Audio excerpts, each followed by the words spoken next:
to just kind of, it feels like they've controlled the draft. But second to that, Yellow Submarine, they are on a big lineup that is very comfortable for them. They have played, you know, this basically exact lineup before, and it's not like a big surprise that they're picking these heroes. The Mio or Toronto Tokyo on the mid lane, he likes to play some of these more...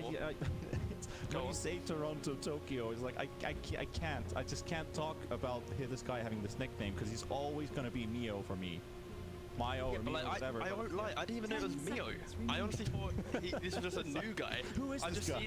I've seen him in pubs just tagged up as Toronto Tokyo. I'm like, cool, nice, you're going mid, I guess. Off you go, champ. I didn't think it was, you know, Mio, but either way, like, he's very much the classic mid laner, Ember, Invoking Storm, Quap. Like, he likes to be in your face, so that's exactly what they need on Yellow Submarine. I wouldn't be surprised if they gravitate towards that. But first, mudgolems, they have a lot of flexibility they need to deal with right now. Is the Viper off lane? I would expect so. This is probably just going to be the Boronier hero. Maybe, I guess Lena's a bit too squishy in this game, but that doesn't really off-put them. They're 2-3 very tanky heroes. They go for Earthspring. It is the mid Viper then, right? Yeah.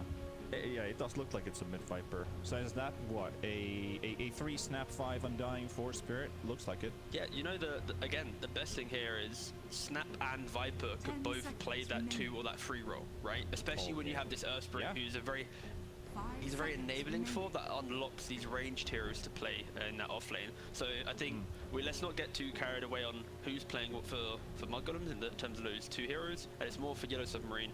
How are they going to answer this? Because right now they have a Spectre who's hard countered by the Viper.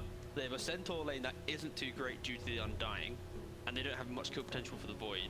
So they need this mid laner to basically like activate their entire game and go, oh, okay, we can go out, find plays and make pickoffs. So like, for example, I think Quap comes to mind. If it's not banned, it isn't banned, just because it takes away the Earth Spirit gank mid, and you might be able to get that quick Orchid to play up into the Void.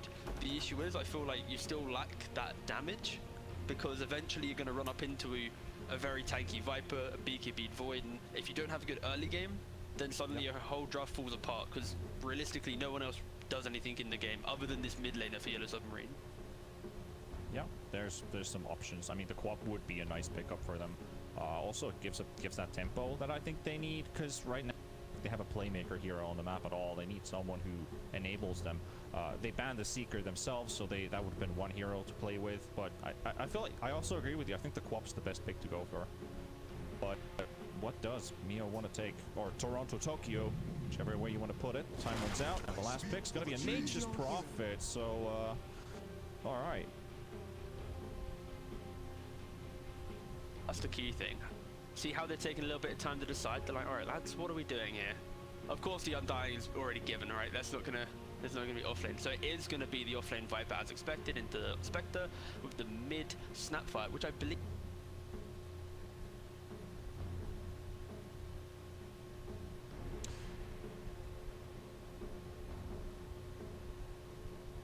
Yeah.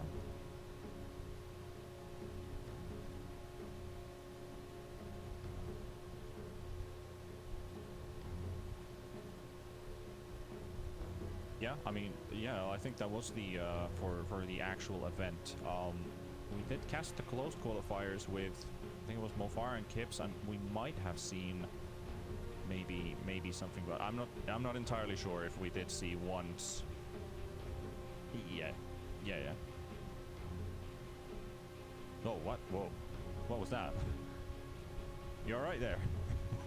That's all I just heard was beep. All right. This Furion pick, we're talking about active, and that's how they're going to be able to play this game out. And maybe this Furion could apply that tower pressure that mudgolems can't really deal with, because realistically their tower defense is going to be this very slow and clunky Viper. So if you suddenly have this Centaur Furion kind of walking around together, the Centaur protecting the Furion, towers are falling, then I can see, you know, them opening up the game, because that's what Yellow Submarine have to do. They need to open up the game for their Spectre to get to his, you know, beautiful itemization of Manta, Skadi, Basher, Abyssal, etc. to be able to play. If he never gets to those items, then we can just call this over because, oh, also BKB. Like, it's such a rough game for Yo Submarine, in my opinion. So, yeah, this Fury has to be the most global guy alive. But luckily, he does have teleportation, so yeah, he's going to be in a... Yeah, that's basically what the hero does, and I think like that's exactly what they need as a filler for their draft. That they have that one mobile hero, the playmaker to make things happen, but requiring that he also has a good lane, decent amount of farm. Does he get to push the mid tier 1 tower at all? Because he might have to pay attention to the other lanes. There's a lot of questions that only the Nature's Prophet can answer for us, so we're probably at least going to be keeping a very close eye on how that mid lane does end up rolling out for both teams. I'm going to do the obligatory ghost check to see who's actually got cosmetics for their heroes. Only the Centaur is rocking the new cosmetic. Yeah, I haven't actually even had the time to look at this because I've been doing something completely different from Dota, so I'm not even going to talk what I did last week. Exactly. You're not allowed to admit that, alright? As anyone working in Dota, if you don't work always Dota, then you're shunned away. So. But the people who always work for Dota are the content creators who create amazing skins, amazing sets. Give your love for them, because this game would be nothing without hats. True. Yeah. Let's go for it. That's what keeps our Dota economy alive. Yes. Right in the money. So we get to see Barnia with Snap and mid against the Nature's Prophet. Already talked about this matchup a little bit here. But how do you think this is eventually going to roll out? We talked about the NP. We haven't really talked about how the Snap is going to roll this lane out. Well, Snap naturally does pretty well in most mid lane matchups due to the fact he has so much wave clear with the Cookie and the Scatter Blast. And also I like his itemization in this lane. Get that casual ring of protection just to cover yourself from, the Blightstone of a Furion. It's pretty much the cookie cutter build for any core Furion nowadays. So yeah, he's going to have a perfectly fine time. And the main question will be, will Toronto be able to, CS fine? He currently is doing great, but it's that first rotation. He can make the rotation a lot easier than a Snapfire can, and that's going to be the key difference in this matchup. But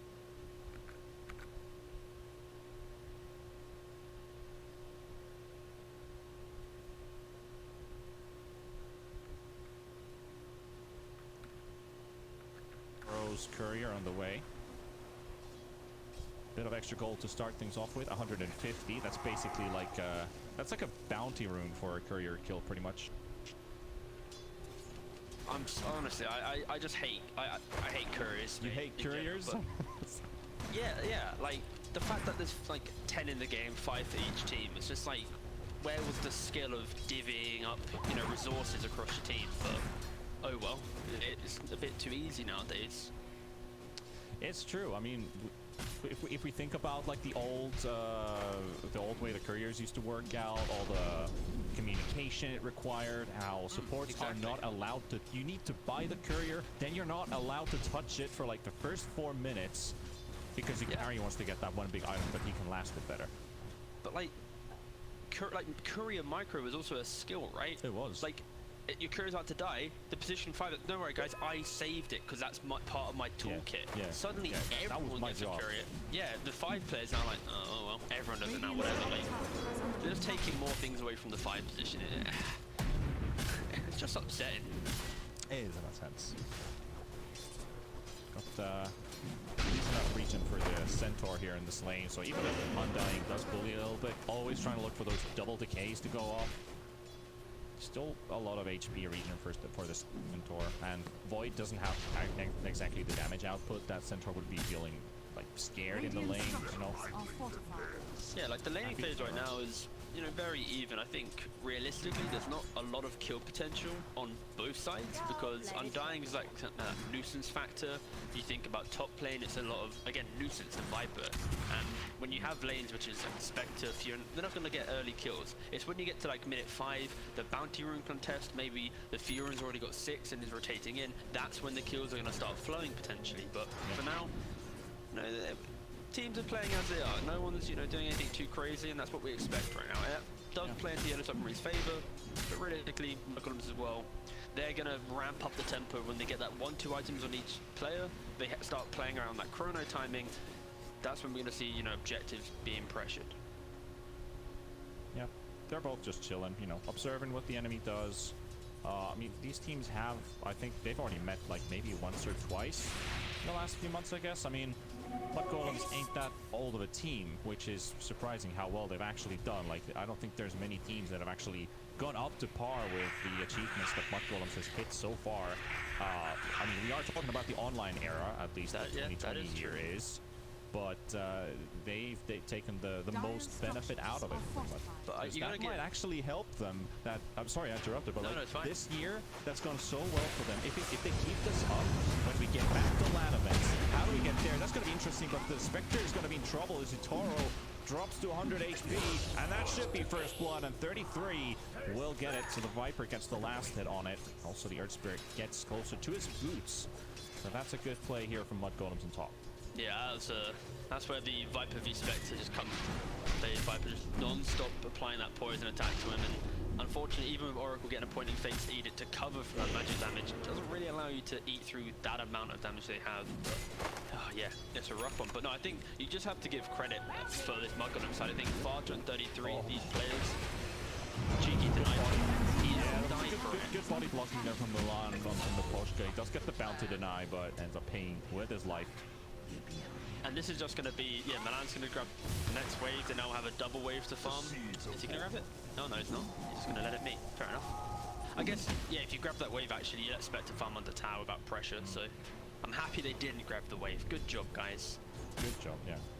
But no, yeah, I think 33 and Fowler, like whatever team these two go on, and when they pair up, I feel like they just make a team successful. I think the captaining of Fowler just really just elevates a team, right? Like, you can't look at a team he's on, especially when he's playing this 5 position. His just understanding of the game just, I feel, just can make most teams work. He's a very, I think, one of the underrated captains in the scene for sure. No, not after you saw Germany, probably people are like, oh yeah, he's actually really good again. Toronto, Tokyo. By the mortar of his kisses, finally is going down. But they killed him with the Snapfire. Rubik TP's in, and a very risky one from Sobat. Really wants to kill him with the Snapfire. Cookie was thrown out, and Bora picks up the double. Yeah, a very classic rotation, but they are trying to go on Viper top. Unfortunately, an Oracle Spectre doesn't have that much damage, so it can't really convert that kill. But a very classic rotation from mudgolems. You have that catapult wave coming in, you bring both supports mid, instantly pressure this tower, keep the catapult alive, and now suddenly, at minute 6, your Furion, he's going to have potentially this tower fall, and potentially he is going to fall. The Tombstone going down in mid, so at least they're going to force out the Nature's Prophet from the lane, allowing that tier 1 tower to fall. The catapult making one more hit. Barania secures the last hit. 7 minutes, mid tower down, and NP unable to make any plays happen. He's stuck in this mid lane, trying to keep up the farm. Can't help his side lanes, and he's lost his tower. Yeah, normally Fury like to push out their lane and, you know, set up that rotation, but because of this really beautiful move from the supports and mudgolems, his Fury and just like, oh well, can't really make any moves now, lad. And realistically, when we spoke about that active nature, who's Fury rotating into this lane? Is he going to TP into a Viper? Is he going to TP into this Void? Like, he doesn't have that instant lockdown in this rotation, so it makes that play so hard, and you're dependent on your side lane, and now setting up the kill for you. And now Snapfire's rotating bottom. Sobat has actually seen one of them, but doesn't know the Snapfire's right behind him. Chrono onto 2 from Skitter. Rubik will be going down first. Very low on HP, and that should be it. NP ulti does come out though, and there's a fight breaking loose on top at the same time. The Spectre in trouble. They've already lost one girl in Yellow Submarine. They might lose a second one as the Spectre goes into hiding into the trees. Will live a little bit longer, but very low on HP. Does have a fairy fire to back him up. Doesn't need to use it though. So unfortunately, that bottom engagement. Bornea tried to cookie the Undying in, but I think he just like got caught on the side of the Chrono. Slightly mistimed, unfortunately. It was very funny. You saw the Undying just move like one unit and go, nope, I'm not going in there. Nope, you can't make me. There's not enough time and not enough matter to make it work out. Now Yatoro tries the TP home inside the poison, and he will die. The TP even goes through, but that's still a Death Spectre with a cooldown on his teleport. So that's either you walk the lane or you haunt somewhere. Yeah, I was at least he has the haunt, right? That's the saving grace there. He just got 6, so he can haunt. But it's just such a hard game because these lanes are just going so well for Yellow Submarines. Because of this tower falling so early, this Snapfire, who naturally is quite a farmy-esque hero, is able to run around and do whatever he wants. Now they're going to punish Miposhka in top. 7-0. This is already a bloodbath. Now they're keeping bottom. This might be the first kill for Yellow Submarine. Submarine dying though. It is hard to kill. It's a difficult target. They finally get the job done. So that's going to be the first kill for Yellow Submarine, and we have Bill Brazil on the screen, 7-1 for mudgolems. Alright, Milan getting a nice deep ward out. Yeah, this is just really good play though from mudgolems. The idea that they put Fun at bottom, he tanks up a couple of spells, and it unlocks Milan to get this deep vision out. And now when you look at this Yellow Submarine kind of map control, taking this tier 1 tower, it feels good, of course, you have tower gold, but realistically, you've not made advancements on the map because it's so hard for you to want to play in their jungle when you have this like topside pressure.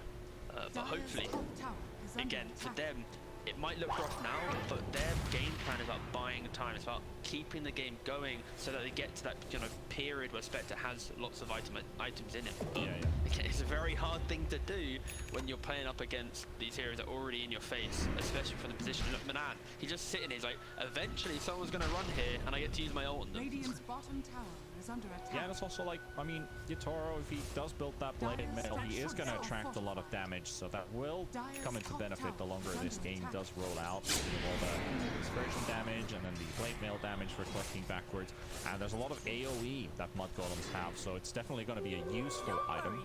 Not going to be like you use your blade mail, nobody hits you, and they're like, all right, I used it, now they turn on to me. But there's a lot of like lingering stuff on the ground, like Mortimer's Kisses, overall, like all the AoE from Snapfire and the Viper. But that's already 2 heroes that will definitely bring some damage backwards. The Hell Fixes don't have it right now. They're going to find a Spectre in the jungle. Here comes the Haunt Spell. He's going to try and jump back and forth, reality shifting, and he will live for now. But Milan keeps the ulti ticking.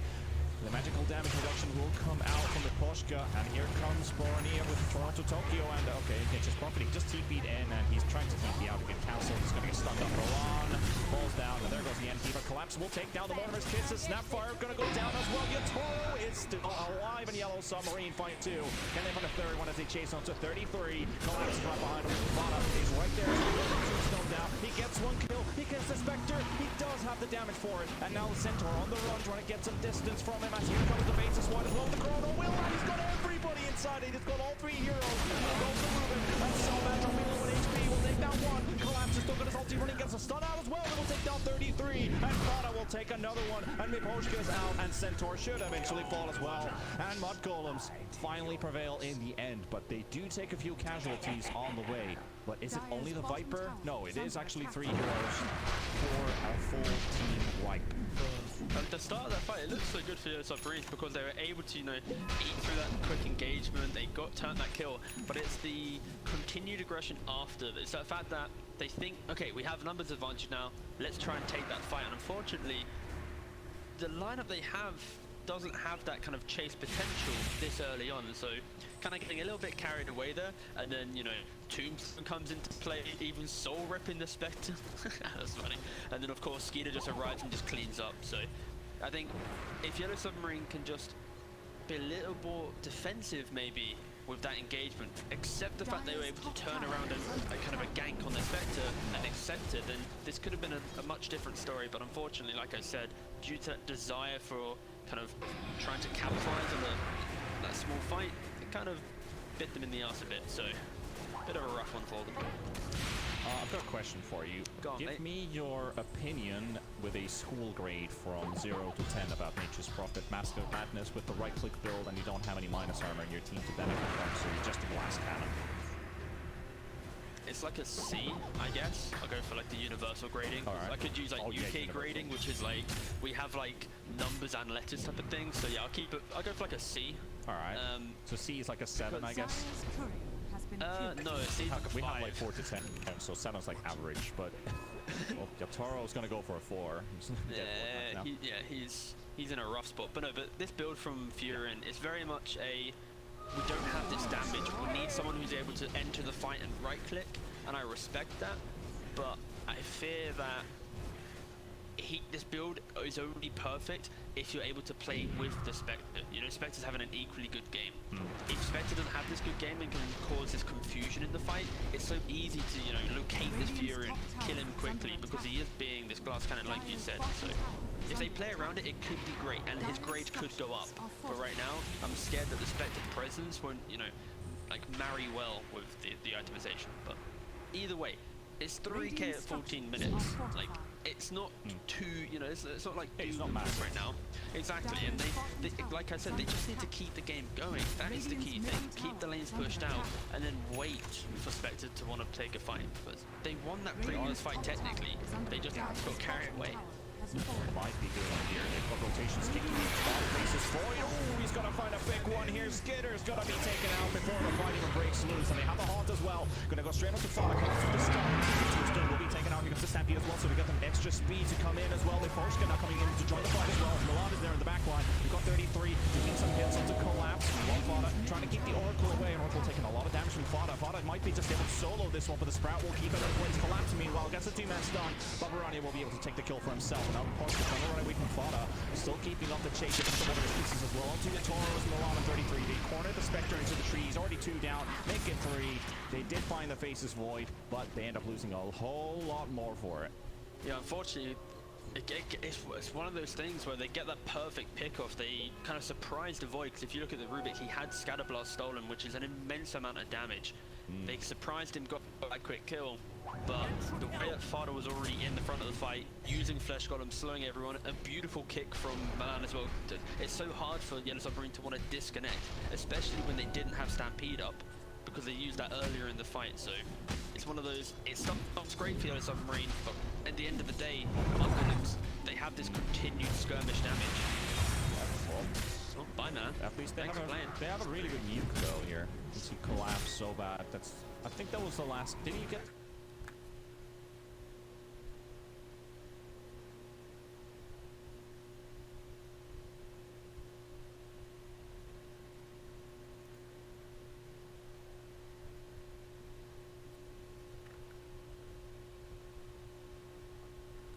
Three lands are sense, yeah. pummeling on him.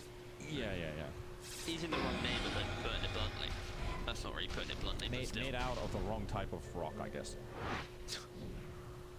Some like, I don't know, some like limestone or something. Is that strong? Ooh, I don't think it is. Yeah. Is it? At least really in know my every rock. RPG that I play, limestone seems to be like the weakest. Or sandstone. Yeah. Collapse. Gets stunned up. Milan gets the roll out. He does get the Stampede, just running in circles. Delaying the inevitable, but an instant smoke coming in from mudgolems. Can they get more? You like when you pick off the tanky kind of frontline hero, especially when Collapse is farming that aggressively, the best play you can make is that instant smoke sweep through the map and look for that another pick off. Because the best thing is, if you chain these pick offs one after the other, yeah, maybe they are. Skinner just slapping up straight away. Fair enough. That's the thing. If you have to go for it. Yeah, I feel like if they smoke up, if they find an extra pick up, they're happy. Void instantly moves away from the jungle to be like, I have my chrono, we're ready to fight. If you guys want to fight, we can do it. But hey, I can just start doing Roshan. You guys join me, and they didn't find a kill. They go straight for Roshan. Yellow Submarine. Well, it's none the wiser. No reaction. No reaction at all. They can't. So just gonna let this one slide. So it might be looking like a 4-round Aegis for Skitter, 17 and a half minutes in. And he's very, very close to BKB. So BKB Aegis faces Void with a Chronosphere ready. Mudgolems have what they need. It's very, very scary, especially now that their fight kind of construct is a lot easier because Fata, 33 and Skeeter can now basically all run in by. Look at them. They just don't care. They're just running around. Chasing down. He's going to find nothing though.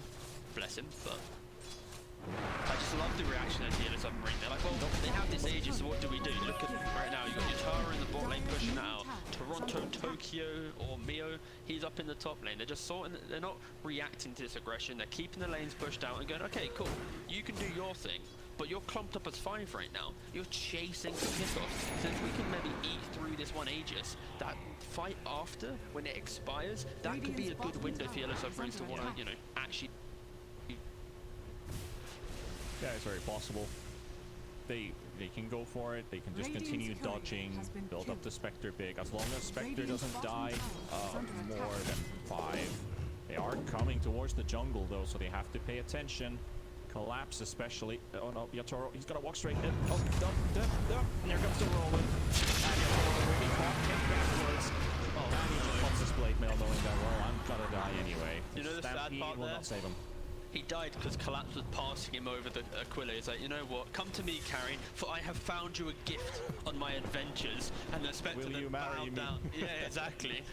Bowed down to him, and it was like, oh.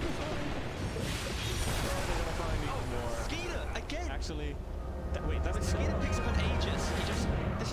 He does this. So I looked that completely wrong. I was like, all right, they're gonna find another pickup. Wait, no, that's the Aegis. So basically, Okay, he was what farming in this.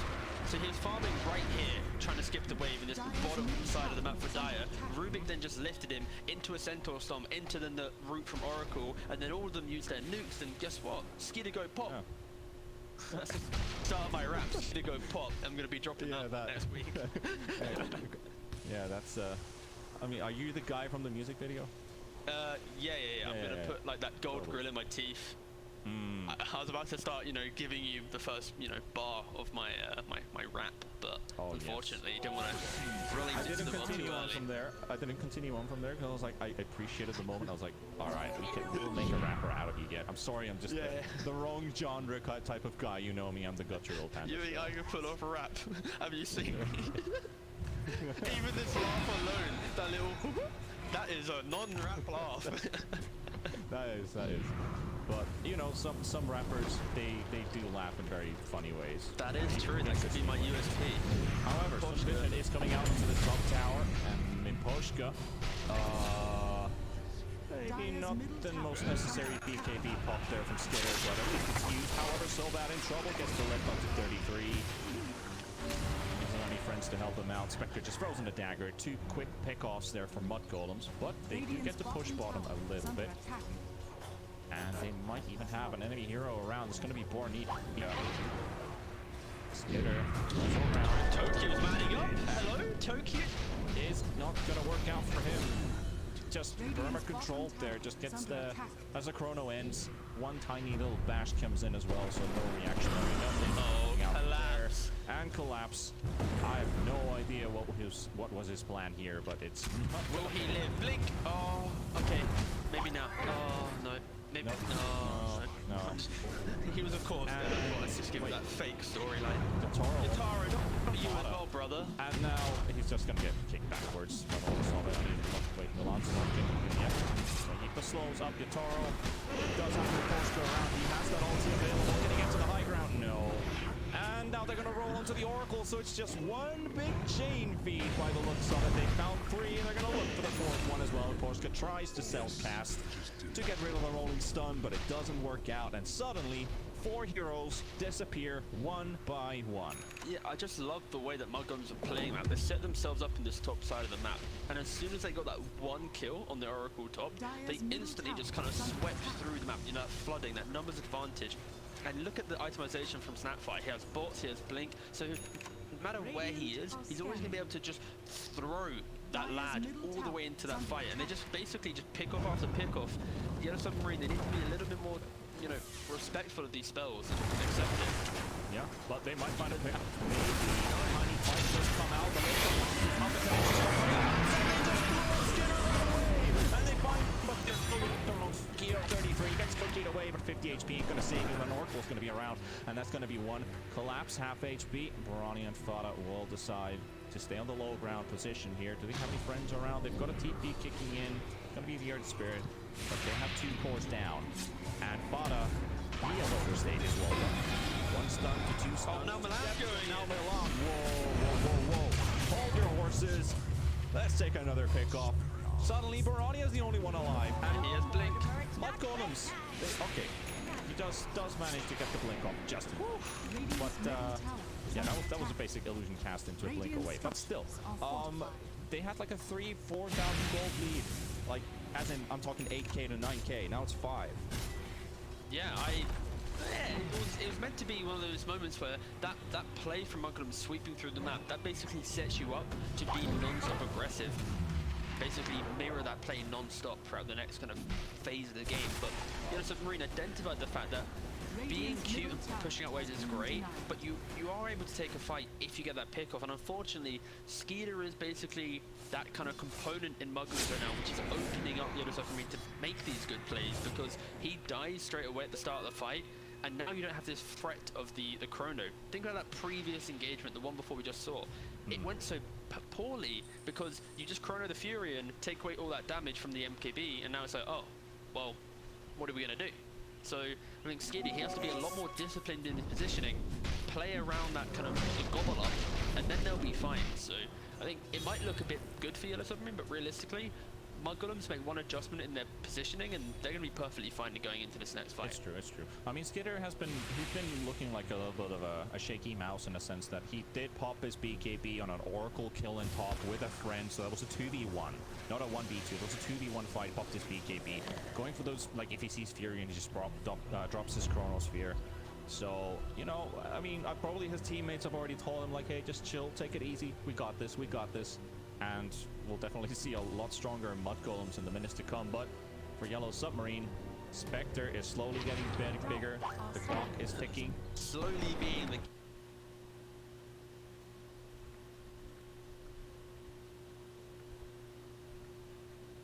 Below the Centaur. Down. Yeah, he's dead. Yeah. Nothing you can do to react from that. Gobble up. Still love that spell, man. And into the jungle. They have found several heroes here in this same area. And Gatoro is once again in the same spot. Fada might have actually caught a glimpse of the Spectre there momentarily. Roshan, a very long respawn time. Looks like it's going to be a full 2.5 minutes. It's the saving grace for Yellow Submarine. Oh, he's going such glass cannon. He's looking at Mask of Madness, MKB, and then Daedalus. He really is going to just try and blow up these targets. And the Lamb just used his ultimate on literally nothing. Sorry for calling you out there, buddy, but I did hear the ultimate, and I heard no death or destruction, so it's not a big thing. So you know, straight all. Dire's top tower is under At attack. least since we don't have chat will sounds, we might have heard them. And Skitter. Now he's found the Nature's Prophet. He knows. Okay. Oh, okay. Alright. Go for it. Why not?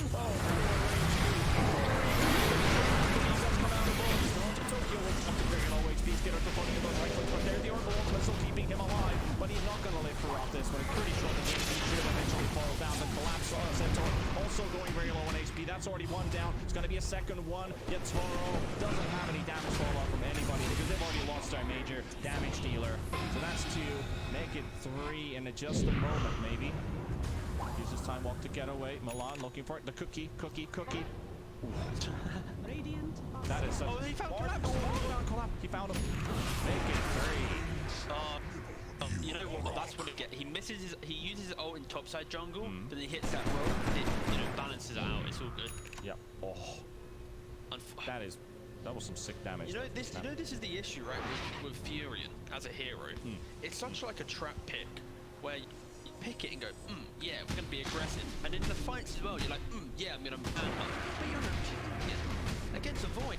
He just bashes you to Kingdom Come. It's why Void's such a good hero and why mudgolems first picked it, for example.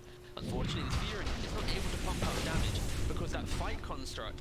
It wasn't the Haunt first, it wasn't that pick off the Centaur, it was the Furion up front. And that means it's such a simple chrono that now, when your Furion's dead, or at least, you know, trying to do any damage through bash, your Spectre is now relegated to the support hero who's just trying to destroy a tombstone from not dying. So unfortunately, as Submarine unable to do any damage in that fight, simply due to how they took it. It was a reactionary fight, not their own setup.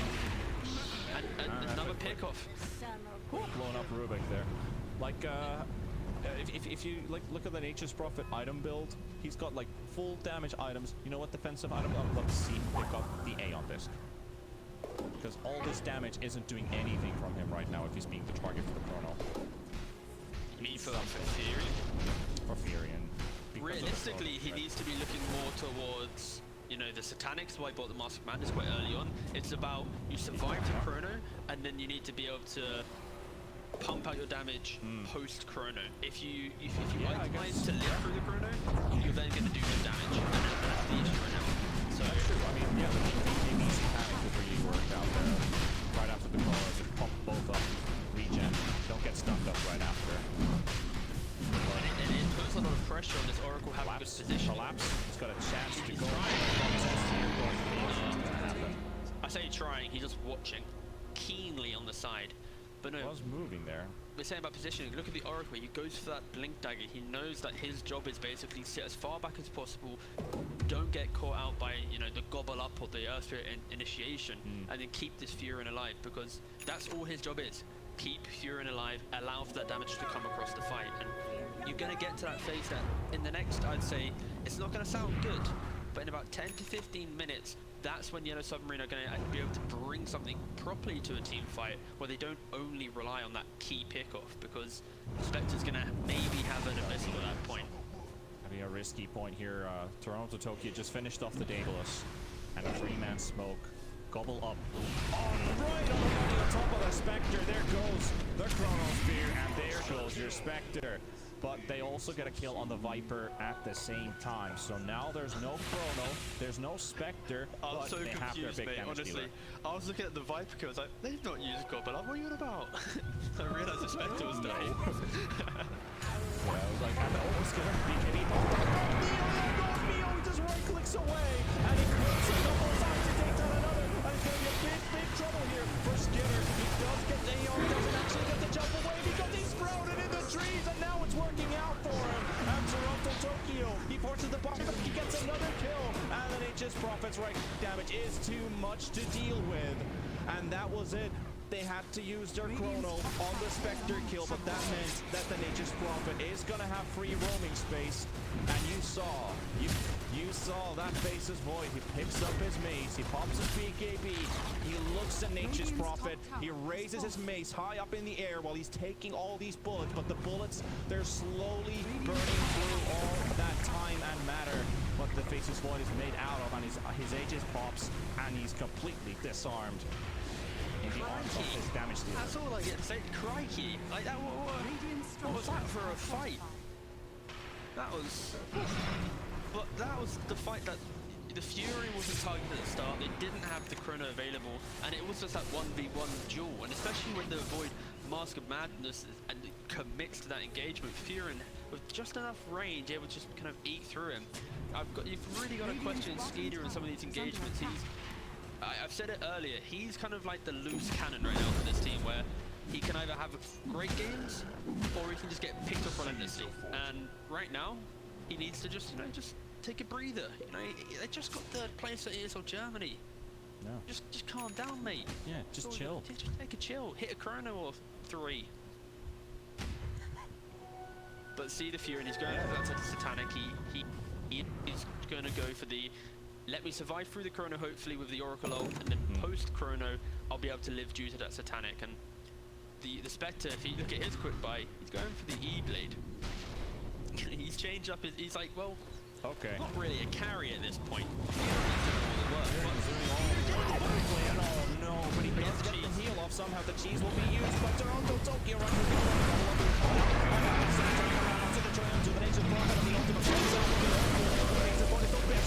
He's doing a lot of damage here, and they should be able to take down that. There's the Chrono coming out as well, but he will only catch the Centaur. Toronto Tokyo will go down. They lose the Oracle, they'll lose the Centaur as well, and 3 heroes gone. The buyback does come out from Rubik, but Rubik is unable to participate in the party anymore.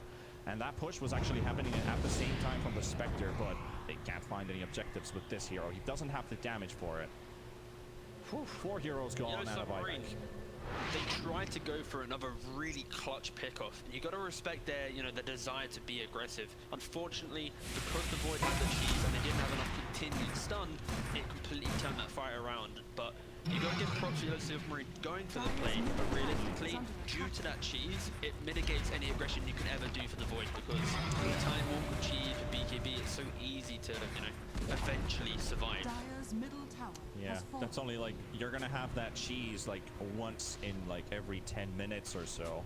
So the next time they won't have the cheese, they have only time walk. So that's either you throw the nuke, force the BKB, or you throw the nuke and get the kill even to follow up from that. So those are like two things that Yellow Submarine seem to be relying on. And another thing about the Satanic, do you really need a defensive item if you have the Oracle ulti, you pop your Satanic during it, and just massive amounts of heals? Doesn't it work that way? Yeah, it's all about the heal that you do during it, so it's pretty darn good. So I like the adjustment though for Void. That's the key thing I like, is he's realized that he's only dying to this immense amount of right click coming out. So he picks up the very classic halberd, allows him to survive through this window of the game, and now he can continue looking for what items do I need later on. Naturally, Skadi is on the menu because against the Spectre, getting a bit tankier. But no, I like the fact he went back for his halberd and realized the only reason he is dying is because of this damage type coming in. Also, Spectre's just shifting items through his quick buy. First it was Eagle because he died to some right clicks. Then he went for AC, and he was like, maybe. And then he went for Skadi. This guy just can't decide. He's like at a buffet. I have a feeling he's not even deciding his item picks anymore. I feel like the rest of his team is telling him what to do. Oh, you're not relegating the guy that down. No, just because he's died. I'm Alright, he's died 9 times. Alright, yeah, no, he has. I mean, that's what I'm saying. That's what I'm saying. Like, the Nature's Prophet seems to be, if the Nature's Prophet and the Oracle can keep the survivability and the damage, the rest, the crowd control, is the Rubik and the Centaur. What does the Spectre do in this game right now? Well, not a whole lot of much, pretty much. Just, you know, maybe causes a little bit of distraction with his ultimate. But that's about it. Here, though. But maybe so close to level 25. Maybe Satanic.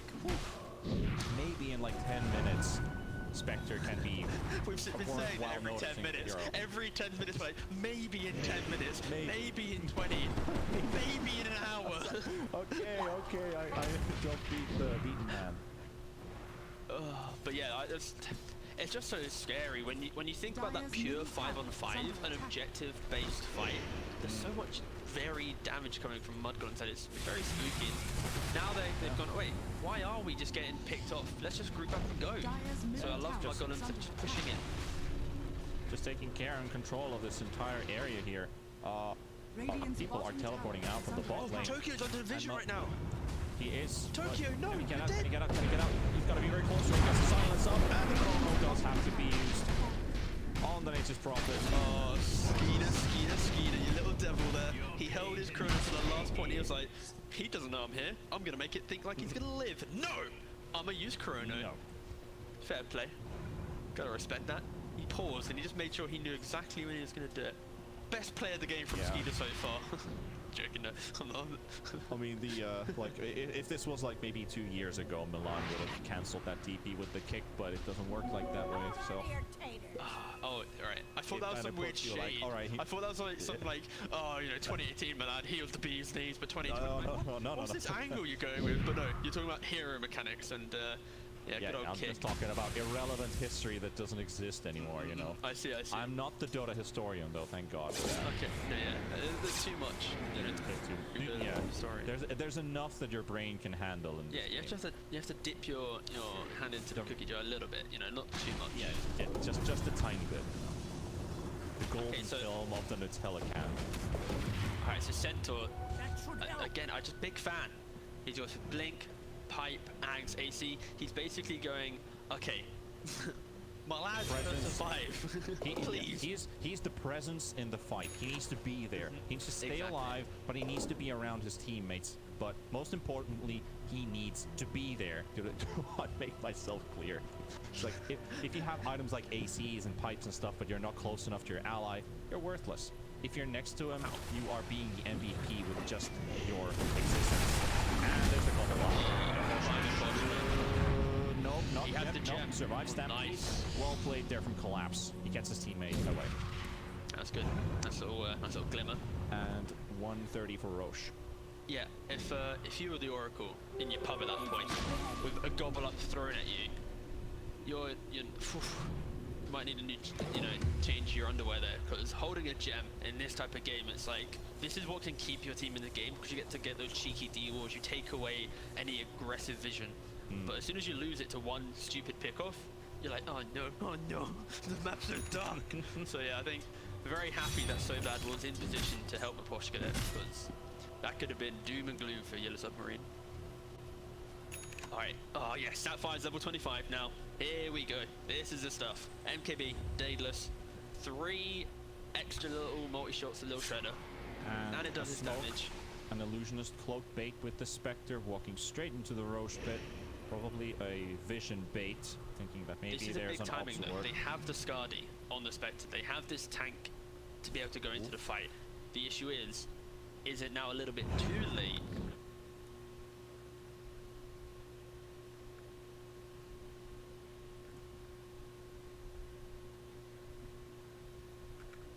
Mirroring timing coming from both teams, but because they don't have this way to get rid of this disarm, so much damage is now removed from Yellow Submarine if mudgolems are positioned correctly. But look at them, they're hugging each other, holding this defensive tri-camp area, got that low ground vision. They're ready for this type of play. They're like, well, all we have to do is win the next fight and the game's in our favor.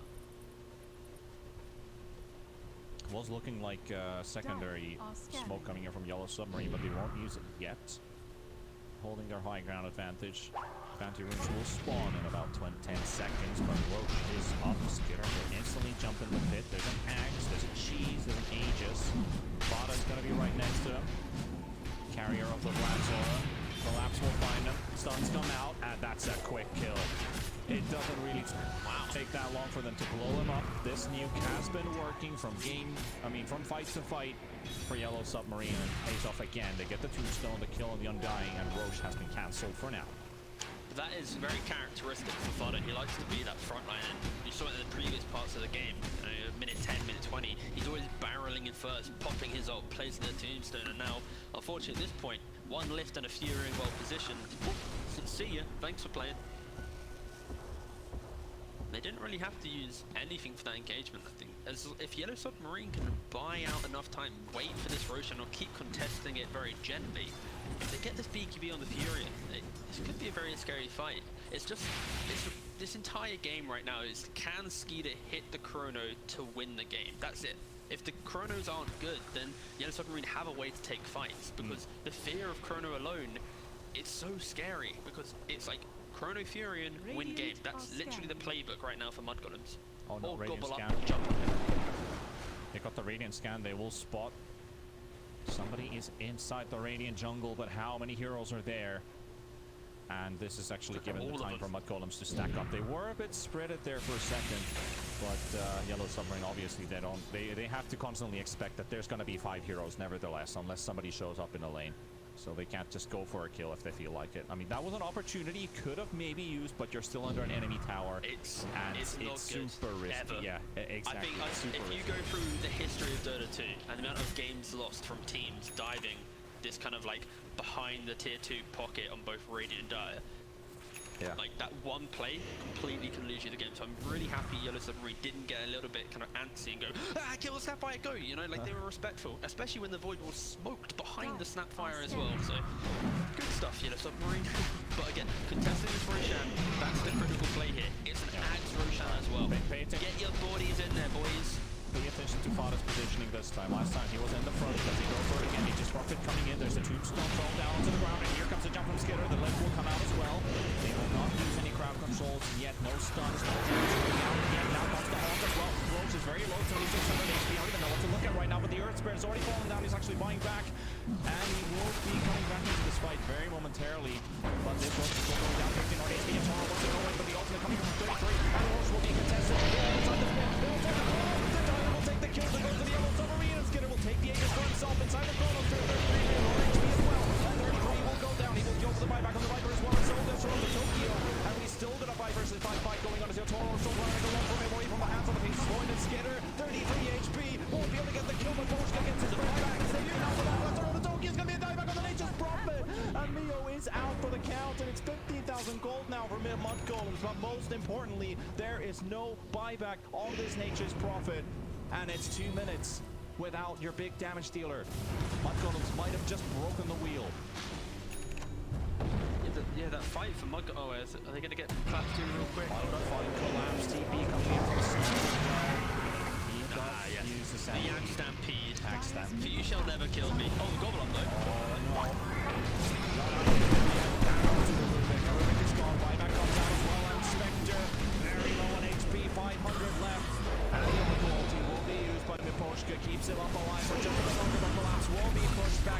hands on the mudgolems, and they are running out of firepower.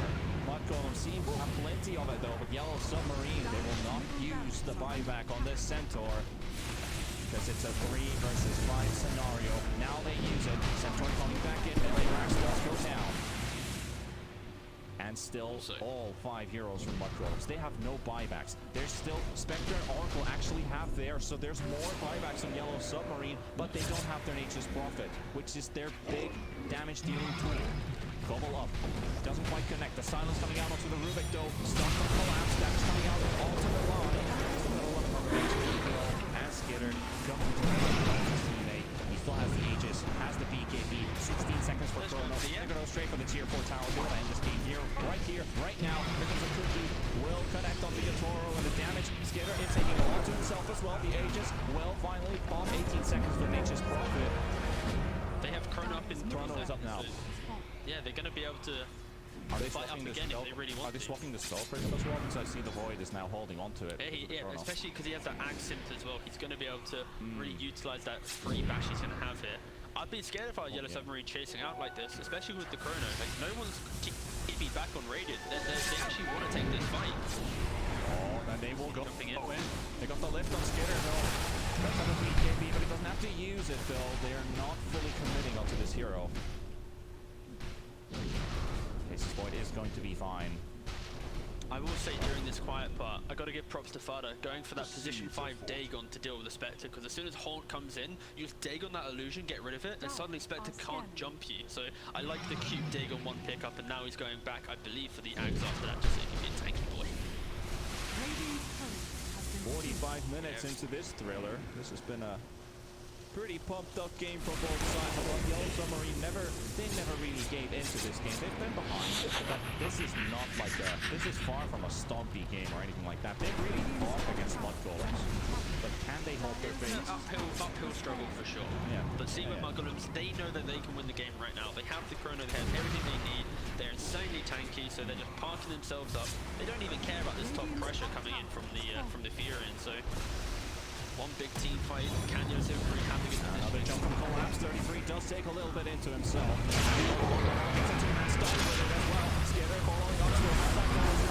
Toro returns his attention towards Moroni, but he will go down and the Spectre's out. He does not buy back available. Needs to use it right now because the teammates are dying. Collapse will go out. And 2 heroes gone from Yellow Submarine. The Ancient is open. And Spectre comes in with a buyback. The Haunt will use it. One BKB from Skitter. He's also Mask of Madness up, so he can't get his spells off, but it finally wears off as well. 33 does get lifted backwards. There's the flicker, and there's the Chrono Spear right on the money onto the Nature's Prophet, and he gets saved by Nekoshka in the nick of time. But they're all both disarmed. He can't get him right clicks out as well. And there's Nature's Prophet. If he's gonna fall, he's gonna be all over here. Mulan, they will take down Toronto Tokyo. The long ball, Toro will fall off as well. Yellow Submarine have lost so many heroes that they cannot defend their Ancient anymore. And this one comes to a close. It's gonna be a 1-0 for mudgolems, but this is only map 1 of this best of 3. That's so filthy. Look at the scoreboard. Like, already is 21 and 11. Like, this guy, he just didn't.